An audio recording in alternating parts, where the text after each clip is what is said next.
Yes, ma'am. And it really breaks my heart. You know what I mean? Yes, ma'am. I'm sure a lot of people, I call myself a tea partier.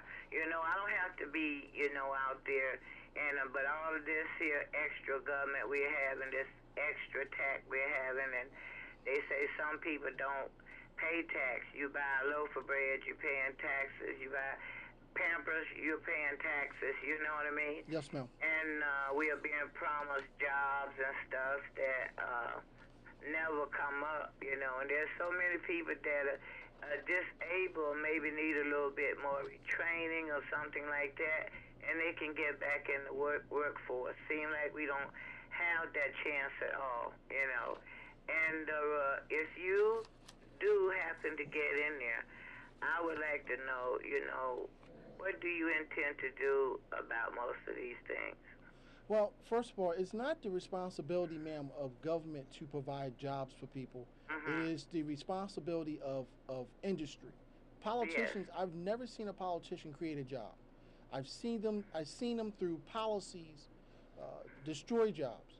Mm-hmm. But as governor, what as a small business owner, what I can do is to and I hate to keep being sound like a broken record here, but No. we can lower Mm-hmm. one, we can get rid of the Department of Environmental Regulation.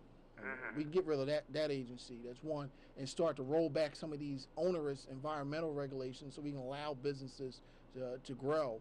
Mm-hmm. Two, we can go back to that old notion of reducing the corporate tax rate, Mm-hmm. get that back down to 1.25, and with an eye on phasing that out by 2016, and encouraging companies to come back into the Commonwealth, and encouraging new companies to come into the Commonwealth.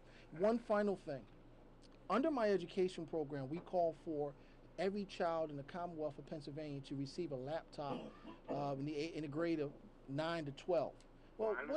what does that have to do with creating jobs? Well, those laptops that we're giving to these students that your tax dollars are paying for, Mm-hmm.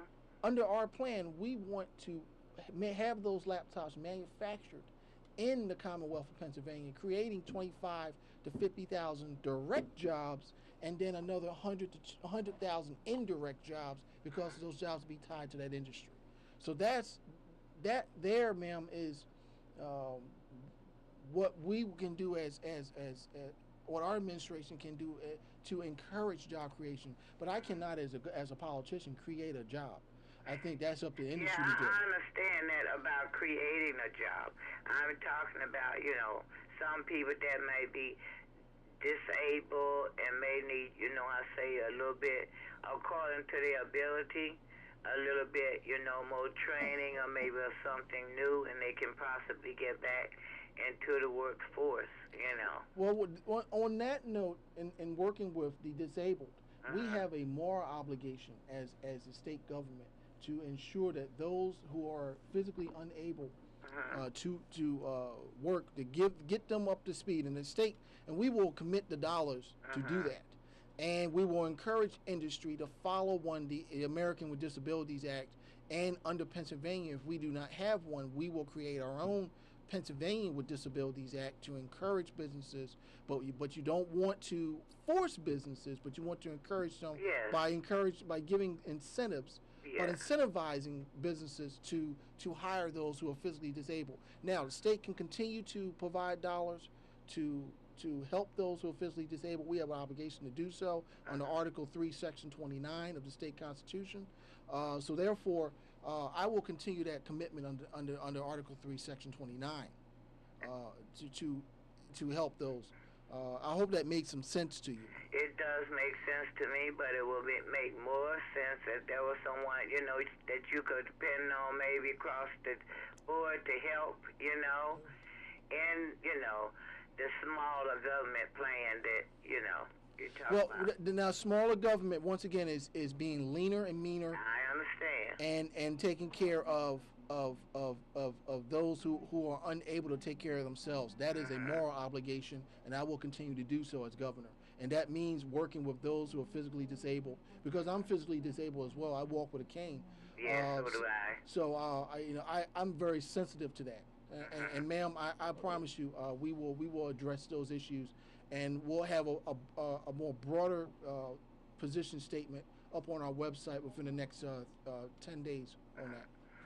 Well, could you tell me who do you think now that's running now that you can kind of, on both sides, Republican or Democrat, that you see that really is interesting in smaller government? Well, there's a number of lieutenant governor candidates that I like. The one I really like, and I will pick a horse here, is Darrell Metcalf out of Butler County. Okay. I had the honor in February of signing Mr. Metcalf's Voters for Republican Values PAC because my beliefs and my ideology fits right in line with those values. So Darrell Metcalf is very interesting to me, and Russ Diamond and Steve Johnson. Steve Johnson those three are very interesting candidates on the Republican ticket. I've not studied who on the lieutenant governor's side of the Democrat Party that I like, because they're all for bigger government, and they're also for abortion on demand. So I don't see anyone, even the Democratic candidates for governor, I don't see any of them that I particularly find interesting.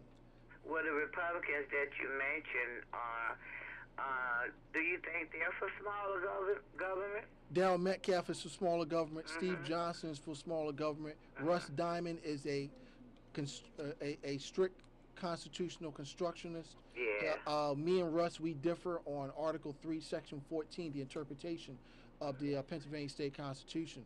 Article 3, Section 14 says that the General Assembly shall provide for the maintenance and funding of public education. I infer that to be a right. Russ Diamond does not believe that is a right, but we differ slightly on the interpretation of various articles of the Constitution. But I see those three are very much for smaller government. Okay, I'll ask you one more question, and then I'm gonna hang up. I wanted to know about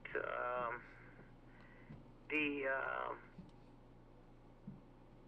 Republicans and the Democrats, as far as together, I mean, how do you think that they have been playing a big part in keeping our Constitution from being torn down? Some of it already has been messed with. How can we get that back in there and keep it from, being torn down? And I hang up, and thank you very much, and I wish you luck. Ma'am, thank you for participating in the Tea Party movement, and let me answer your question. There's not much of a difference today in the current two-party system. The Republicans are no more than Democrat light. They are not adhering to constitutional principles. The Democrats they don't believe in the Constitution. They believe it's a living document and it should be thrown away at will. Where the Republicans believe, we'll have we should put forward more moderate candidates, not candidates that have principles. The Republican Party right now, particularly in Pennsylvania, have lost those conservative principles, and I am, as an independent, the last backup to this mess. Okay. Thank you, ma'am. I'm honored. Thank you very much. Yes, ma'am. I hope we can get that Constitution back strong again. Thank you, ma'am. Thank you, Mary Louise. Thank you. Bye-bye. Okay, let's go over here. We got Gary on line 2. Gary, you got a question about the casino and gambling? Hello, Yeah, Gary. Go ahead. You're on the air. Mr. Mansfield, Yes, sir. I'm sorry, I've never heard of you, so forgive me if I don't know anything about you. What, you got a question? I got 2 questions. Okay. One, you're an independent. What are your views on the ethics of having the state running gambling casinos and stuff, trying to pay taxes and stuff, so forth, with gambling? And number 2, what is your views on open borders? I personally believe we should have open borders. I don't think there should be